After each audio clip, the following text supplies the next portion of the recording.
Hi students, exam fearல ரொம்ப பயந்து உட்காந்துருப்பீங்கன்னு நினைக்கிறேன். ஒரு சின்ன டிப்ஸ் எல்லாம் நான் கொஞ்சம் தரப்போகிறேன். இதை நீங்கள் பார்த்தீங்கன்னு வச்சுக்கோங்களேன், உங்களுக்கு உண்மையிலே ரொம்ப ஈஸியாக இருக்கும், ஈஸியோட யூஸ்ஃபுல்லாக இருக்கும். இப்போ ஃபார் எக்ஸாம்பிள் நீங்கள் ஃபஸ்ட் சாப்டர் முடிச்சுட்டு செகண்ட் சாப்டர் போகிறீங்கன்னு வச்சுக்கோங்க. அந்த நேரத்தில் ஃபஸ்ட் சாப்டர் என்னென்ன படிச்சிங்க அப்படின்னு ஜென்ரலாக எல்லா ஸ்டூடெண்ட்ஸும் கொஞ்சம் மறக்கிறதுக்கு சான்சஸ் இருக்குது. இப்போ நம்ம என்ன பண்ணுறோம், இப்போ நம்ம 9th 10th சாப்டரில் இருக்கோம். அப்போ நீ ரியலி ஃபஸ்ட்டு செகண்டெல்லாம் உண்மையிலே அதை படித்தோமா என்ற ஒரு பயத்தில் தான் நம்ம உட்காந்துருப்போம். அந்த மாதிரி ஸ்டூடெண்ட்ஸுக்கு இதெல்லாம் ரொம்ப யூஸ்ஃபுல்லாக இருக்கும். உங்களுக்கு கூட ரொம்ப யூஸ்ஃபுல்லாக இருக்கும். ஃபஸ்ட்டு நம்ம பார்க்க போகிறது matrices and determinants. Matrices and டிட்டர்மினன்ட்ஸில் நம்ம பார்க்கும்போது 4 சப்டிவிஷன்ஸ் தான். ஒன்று அட்ஜாயின்ட், இன்னொன்று இன்வர்ஸ், ரேங்க் ஆஃப் மேட்ரிக்ஸ், அப்புறம் consistency of system of linear equation. இந்த சாப்டரில் இந்த 4 தான் இருக்குது. இந்த 4 மட்டும் நீங்கள் தரவாக பார்த்துட்டிங்கன்னா அது போதும். அதில் இருக்க நான் கொடுக்குற டிப்ஸை மட்டும் நீங்கள் பார்த்தீங்கன்னா that is enough. That is more then enough for you. First one, you are going to see about adjoint. What is adjoint? Adjoint in the sense adjoint of A equal to Aij transpose. That means the transpose means you have to find each element, you have to find the cofactor. That's what I just wrote. First find the cofactor for every element. Every element, இங்க இருக்க ஒவ்வொரு element, for example 1 1 1 1 2 minus 3 2 minus 1 3, இந்த மாதிரி ஒவ்வொரு எலிமெண்ட்டுக்கும் find the transpose. அந்த transpose பண்ணீங்கன்னா that is called adjoint. அது ஒவ்வொருத்தரும் கோஃபேக்டர் கண்டுபிடிச்சிட்டு அதுக்கு நீங்கள் டிரான்ஸ்போஸ் பண்ணிங்கன்னா that is called adjoint. Next நம்ம பார்க்க போகிறது இன்வர்ஸ். இன்வர்ஸ் என்பது A inverse equal to 1 by determinant A of adjoint A அப்படின்னு. அதாவது ஃபஸ்ட்டு நம்ம அட்ஜாயிண்ட் ஏற்கனவே நம்ம கண்டுபிடிச்சிட்டோம், இருந்தாலும் திருப்பி சொல்கிறேன். அட்ஜாயிண்ட் என்பது ஒவ்வொன்றுத்துக்கும் நம்ம கோஃபேக்டர் கண்டுபிடிச்சிட்டு அதுக்கு டிரான்ஸ்போஸ் பண்ணணும். டிரான்ஸ்போஸ் என்பது தலைக்கீழாக மாற்றணும். ஸோ அது பண்ணினா தட் இஸ் கால்ட் அட்ஜாயிண்ட். அந்த அட்ஜாயிண்ட் பண்ணணும். அதுக்கப்புறம் டிட்டர்மினன்ட் கண்டுபிடிக்கணும். ரெண்டுத்தையும் டிவைட் பண்ணிவிடுங்க. Find determinant and then find adjoint, divide it. Simple. So இதுதான் இன்வர்ஸ். நெக்ஸ்ட் நம்ம பார்க்க போகிறது ரேங்க் ஆஃப் எ மேட்ரிக்ஸ். இந்த ரேங்க் ஆஃப் எ மேட்ரிக்ஸ் என்பது இருக்கிறது ரொம்ப ஈஸியானது. The rank of a matrix is the order of any highest order non-vanishing minor of the matrix. அதாவது நீங்கள் ஒரு மேட்ரிக்ஸ் எடுக்கிறீங்க, அதுக்கு டிட்டர்மினன்ட் கண்டுபிடிக்கிறீங்க.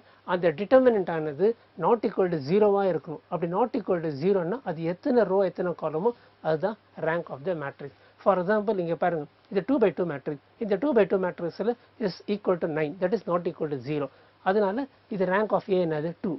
இன்கேஸ் இது எடுத்துக்கோங்க, இதில் என்ன ஆகுது, அதே 2 by 2 மேட்ரிக்ஸ் ஈக்குவல் டு 0 வருது. 0 வரதால் உடனே நம்ம மைனர் மேட்ரிக்ஸ் தான் எடுக்கும். அதோட கொஞ்சம் கம்மியான மேட்ரிக்ஸ், அந்த கம்மியான matrix equal to 1.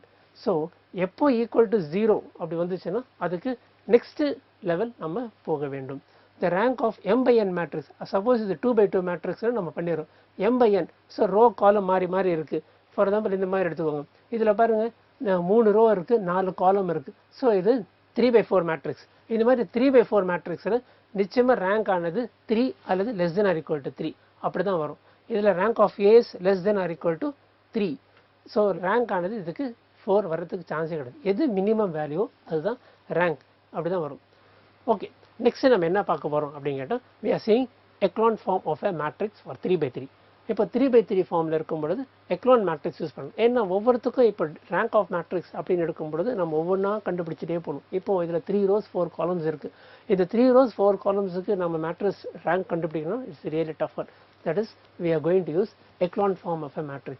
echelon form of a matrix என்ன அப்படின்னு கேட்டால் இது ஃபஸ்ட்டு எலிமெண்ட் எப்போவுமே 1ஆக இருக்கணும், நம்பர் 1. நம்பர் 2 என்னென்னா இந்த காலம் ஆனது ஜீரோஸாக இருக்கும். இதுக்கு பேர் தான் ட்ரையாங்கிள் ஃபார்ம்னு சொல்கிறது. ஏதோ இது மாதிரி இருக்கும். இந்த காலம் இருக்கணும் 4 0 1, அது மேக்ஸிமம் இது 0வாக இருக்கணும். இந்த ஃபஸ்ட் எலிமெண்ட் 4ஆக இருக்கணும். இப்போ நம்ம என்ன பண்ணியிருக்கோம், இதே எக்ஸாம்பிள் பாருங்கள், 4 2 1 3 அப்படி இருக்கு இல்லையா. இந்த ஃபஸ்ட்டு காலமையும் தேர்ட் காலமையும் அப்படியே மாற்றி இங்கே 1 4 0 4 6 2 அப்படின்னு மாற்றிருக்கு. இந்த இடத்துல நீங்கள் ரோ காலம் மாற்றும் பொழுது அதனுடைய ரூல்ஸ் என்ற ஃபாலோ பண்ண அவசியம் கிடையாது. டேரெக்டாக சும்மா பண்ணிகிட்டே போயிடலாம். ஸோ 1 4 0 அப்புறம் 4 6 2 அப்படின்னு நீங்கள் மாற்றி எழுதிருக்கு. இந்த இடத்துல நம்ம ஜீரோஸு எப்போவுமே கொண்டு வரணும். இதுக்கு ஒரு எக்ஸாம்பிள் ஒன்று பார்க்கலாம். இப்போ இங்கே பாருங்கள், 4 2 1 3 6 3 4 7 2 1 0 1 இடத்த உடனே நான் சொன்னேன் 1 வரணும் அப்படின்னு. அதுக்காக தான் என்ன பண்ணுறேன், இந்த ரோ ஃபஸ்ட்டு காலமும் தேர்ட் காலமும் இன்டர்சேஞ்ச் பண்ணிக்கிறேன். இன்டர்சேஞ்ச் பண்ணிட்டு பிறகு அப்புறம் நம்மளோட கான்செப்ட் என்னது, இந்த இடத்துல நம்ம 0 வரணும். இந்த 4 0 1 இருக்குது பார்த்தீங்களா, இதுதான் நம்ம 0 கொண்டு வரணும். அதுக்கு தான் இந்த சின்ன ஆப்ரேஷன் பண்ணுறேன். R2 tends to R2 minus 4R1. அதே மாதிரி R2 tends to 1 by 5 R2 அப்படின்னு பண்ணுறேன். இது மாதிரி பண்ணுறச்ச வி காட் இந்த இடத்துல 1 ஏற்கனவே வந்துச்சு, இந்த இடத்துல 0 0 அப்படின்னு நம்ம கொண்டு வந்துடும். நெக்ஸ்ட் என்ன பண்ணுறேன், R3 இருக்கிற இடத்துல R3 மைனஸ் R2 பண்ண உடனே இந்த இடத்துல 3 0 வந்துச்சு. So this is triangle form. ஆனால் இந்த இடத்துல ஒரு பியூட்டி என்னென்னா லாஸ்ட் எல்லா ரோஸும் ஜீரோவாக இருக்குது, எல்லா எலிமெண்ட்ஸும் ஜீரோவாக இருக்குது. ஸோ அப்போ நான் ஜீரோ ரோ தான் நமக்கு என்னது ரேங்க். இதில் எத்தனை நான் ஜீரோ ரோஸ் இருக்குது, ரெண்டு நான் ஜீரோ ரோ இருக்குது. ரெண்டு நான் ஜீரோ ரோ இருக்கிறதால this rank A is 2. So the last equivalent matrix is in the echelon form. So இது echelon formல இருக்கு 0 0 0 triangle formல இருந்தா that is called echelon form. So இதில் வந்து ரெண்டு ரோ நான் ஜீரோஸாக இருக்கிறதால this is rank A is 2. That's it. Next நம்ம பார்க்க போகிறது கன்சிஸ்டன்சி. கன்சிஸ்டன்சி என்பது என்னென்னா ஃபஸ்ட்டு ஃபார் எக்ஸாம்பிள் இது மாதிரி கொடுத்துருவாங்க ஃபைண்ட் த கன்சிஸ்டன்சி அப்படின்னு. இப்போ இது மாதிரி கொடுத்துட்ட பிறகு நம்ம என்னது மேட்ரிக்ஸ் ஃபார்மில் எழுதுறோம் 2 1 1 1 1 1 1 மைனஸ் 1 2 அப்படின்னு எழுதுறோம். ஸோ இந்த மாதிரி மேட்ரிக்ஸ் எழுதிட்டு நம்ம ஃபஸ்ட் என்ன பண்ணணும், டெல்டா கண்டுபிடிக்கணும். டெல்டா மீன்ஸ் டிட்டர்மினன்ட் கண்டுபிடிக்கணும். டிட்டர்மினன்ட் ஆனது நாட் ஈக்குவல் டு ஜீரோவா அப்படின்னு பார்க்கணும். Determinant not equal to zero அப்படின்னு இருந்ததுன்னா உடனே நம்ம என்ன பண்ணணும், கிராமர்ஸ் ரூல் யூஸ் பண்ணணும். கிராமர்ஸ் ரூல் என்னது நமக்கு ஏற்கனவே தெரியும். கிராமர்ஸ் ரூல் என்ன, simple, x equal delta x by delta, y equal delta y by delta and z equal to delta z by delta. இதுதான் கிராமர்ஸ் ரூல். இது நமக்கு ஜென்ரல் எல்லாம் தெரியும். ஆனால் இதில் என்ன அப்படின்னு கேட்டால் டெல்டா ஜீரோ வந்தால் தான் little bit difficult for that. For that you have to go through that. What are the points you have, and the points each and every time you have to remember, you have to mug it. அதுக்கு ஈஸியாக method தான் நான் இப்போ சொல்லியிருக்கேன். இப்போ for example delta equal to zero அப்படி வந்துச்சுன்னு வச்சுக்கோங்க. Delta means what, determinant. இந்த டிட்டர்மினன்ட் ஆனது ஜீரோவாக வந்துச்சு. உடனே பாருங்கள், delta x is not equal to zero, delta y not equal to zero, delta z not equal to zero அப்படி வந்ததுன்னா it is inconsistent, no solution அப்படின்னு அர்த்தம். எப்போ இஃப் டெல்டா ஈக்குவல் டு ஜீரோவாக இருக்கா அப்படின்னு பாருங்கள். அப்படி இருக்கும்பொழுது you have to follow all these things.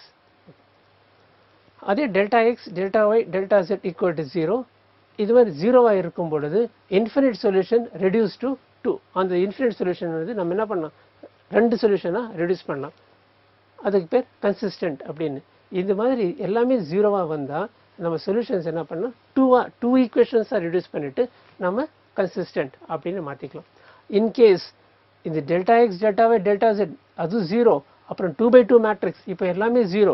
For example நீங்கள் பாருங்கள், இந்த இடத்துல delta x delta y delta z அப்படி போடும்பொழுது எல்லாமே ஜீரோ வருது. அதே சமயத்தில் நம்ம என்ன பண்ணுறோம், அந்த 2/2 மேட்ரிக்ஸ் எடுக்கும். இந்த 2/2 மேட்ரிக்ஸும் ஜீரோவாக வந்தால் நம்ம என்ன பண்ணணும், அந்த இடத்துல ரெடியூஸ் டு சிங்கிள் ஈக்குவேஷன். இது பேரும் consistent. Is we can reduce to single equations.